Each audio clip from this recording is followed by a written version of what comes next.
I wouldn't say it's arbitrary, but definitely say it's perplexing and fascinating. All evidence indicates that our species and our ancestral lineage has been doing this for millions of years.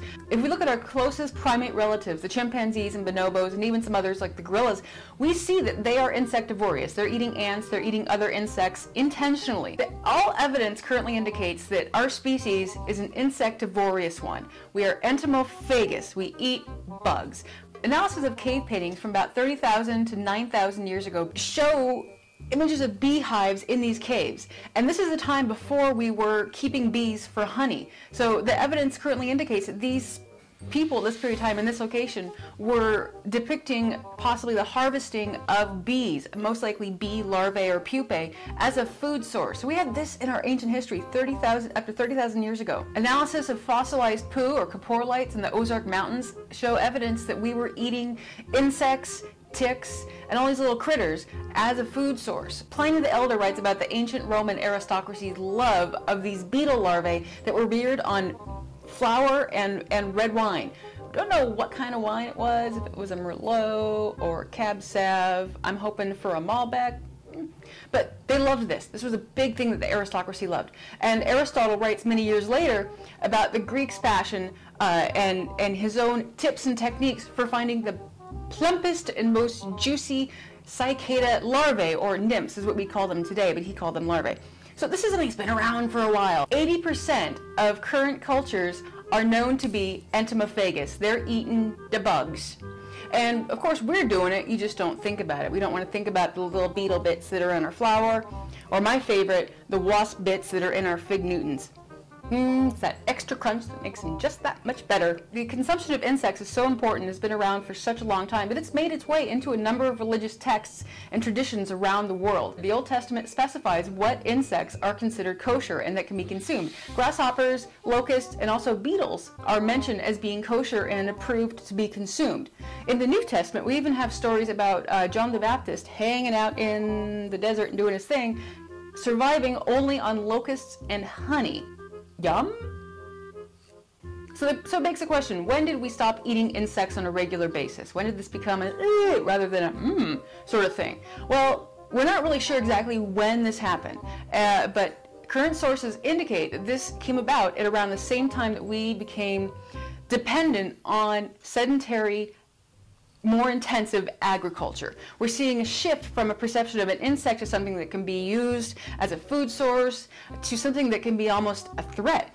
When instead of going out and grabbing what you need, getting the greens you need, and getting the occasional insects you need, we're sedentary and we have a field of a particular grain that's growing, and those insects, that previously scrumptious cricket or that previously scrumptious locust, is now a threat to that crop that we have. Our perception has shifted to one that is now, it's gonna destroy my livelihood and we could starve.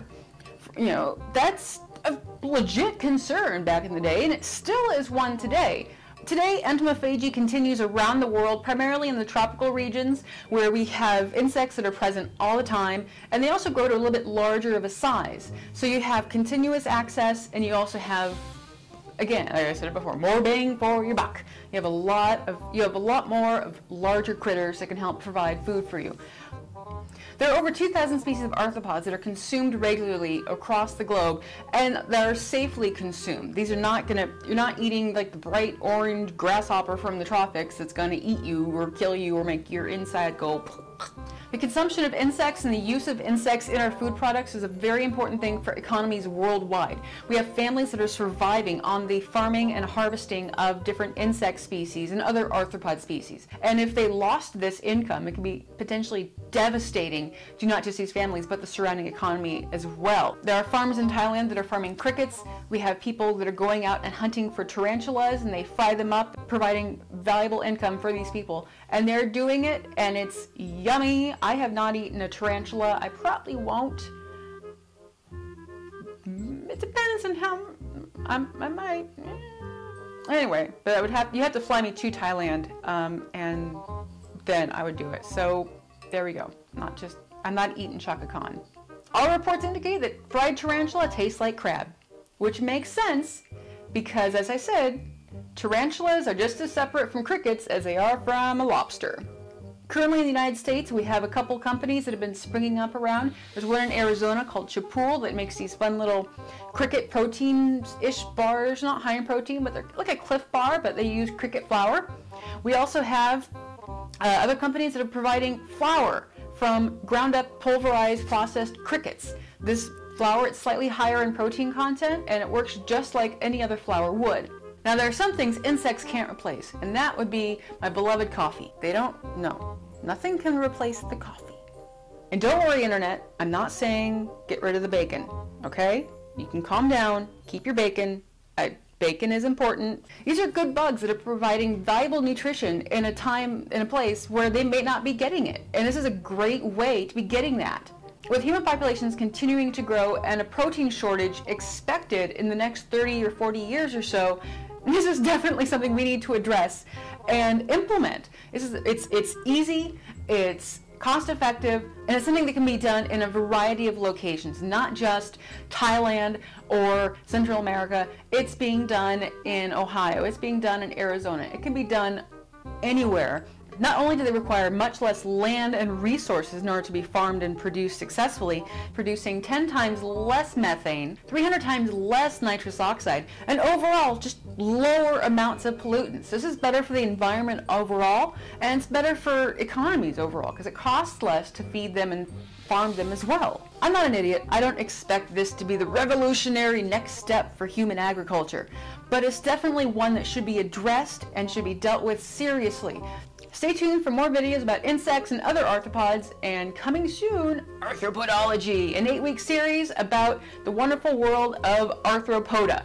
Not just insects like your crickets and your butterflies, but it's going to be all arthropods, from your scorpions to tarantulas to millipedes and lobster. You like lobster. Thank you for watching, and I look forward to seeing you next time.